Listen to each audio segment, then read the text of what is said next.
looking at ways of connecting more with the Russian community. Today, DMCC, unlike 15 years ago, has a lot of products. As one example we're experiencing right now is the crypto market. Perhaps our coffee community and tea community can connect. I know Russia's big on tea. I'm not clear if the coffee community is growing. What's your take on that? To be honest with you, I truly believe it's really growing.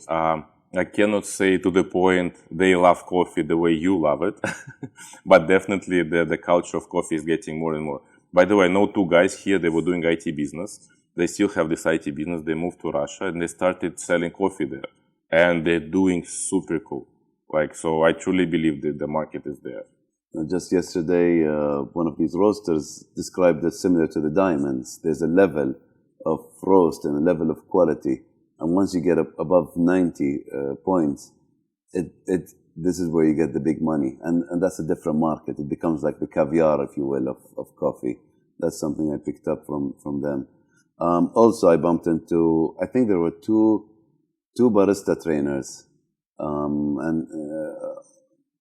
SCA approved trainers and experts from Russia, actually. And actually, I follow her. She follows me on Instagram, and I see the news. So I'm being sucked into that world in somehow. But for me, it's a passion. There's a bit of Arabic, Ethiopian history. It depends where you think the coffee industry started. I think the production of it kind of on a business scale started from Yemen, but discovery is somewhere between Ethiopia and Sudan. It's still debatable today. I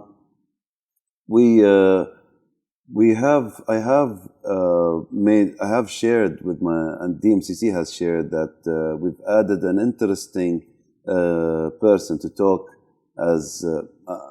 To me, he's the guest of honor for the Precious Metals Conference, but I don't think anyone from the gold industry, precious metals industry, expected us to announce that Michael Saylor of MicroStrategy will be talking to all the audience during the Precious Metals Conference on November 18th. Is that something that would be interesting for you? I will definitely be there. I will, as I told you, I really want to join that one because, again, also the trading. I've already got some offers that people want to discuss the opportunity of trading gold and crypto all together because it also can ease some of the moments for the transactions. So definitely for me, it's something that I would really love to join. Well, what I enjoy from his talks on YouTube and the podcast and all that, he challenges the status quo. More than challenges, he brings the numbers, and it makes me not want to watch the business news. Okay, I don't want to watch it. They're either too late, misinforming, but I like what he brings to the table, and I feel the gold industry could have performed a lot better last year. It didn't do as bad as gold going to -60, but I don't feel the gold industry moved from one end to the other as and when is needed. There were a lot of things holding it back, and I feel bringing one of the biggest promoters of Bitcoin and crypto to talk over there should raise their game. Just at least remind everyone there are alternatives. Wake up, or I hate to say it, or join the pearl industry. Pearl industry is important, but it's not what it was when my ancestors were living in Dubai. That was the diamond, the gold of the trade. It was something else. And it slipped through our fingers. It's still here as a retail, and there is a business, but it's a small business. And part of what keeps it alive today is they don't oversupply. Okay, Bitcoin doesn't oversupply. It stays the same amount. In any case, this is interesting for me. What would you advise people on listening to people like Michael Saylor and others like him? Who should they look for, and what is the thought process when they engage in such businesses? Like crypto, you mean? To be honest with you, me personally, I cannot name someone that could, lead directly to the success or directly to the way like we have to look for it. For example, I know that Paxos is going to be attending. Yeah. And they've been looking at tokenizing gold, and I believe they've had some success. But it's not. It hasn't become a standard yet. Tokenizing the gold, to be honest, I think I know at least maybe 5 people that are planning to do. I know one guy who is actually tokenizing, I don't know how to say it really in English, that the one is inside the ground, the gold inside the ground, that wasn't yet delivered. And the idea is amazing because you don't need to damage the nature. You keep the gold there, so you do the proper report on what is gold there. Okay, So I did not see that coming. He's tokenizing I will introduce you once he's here. He's tokenizing the gold that is inside, and you can sell the gold already. It's there. So you still own... You prove that it's there, just like it's in a vault, and you don't pay the amount of money for a vault. Yeah. And it's there, so you own the gold, you transfer the coin because it's already gold, and that's all.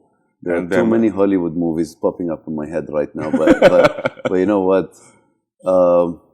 In JLT, do we have Russian cafes, Russian restaurants? I'm asking you because you live here and you know my community more than I do.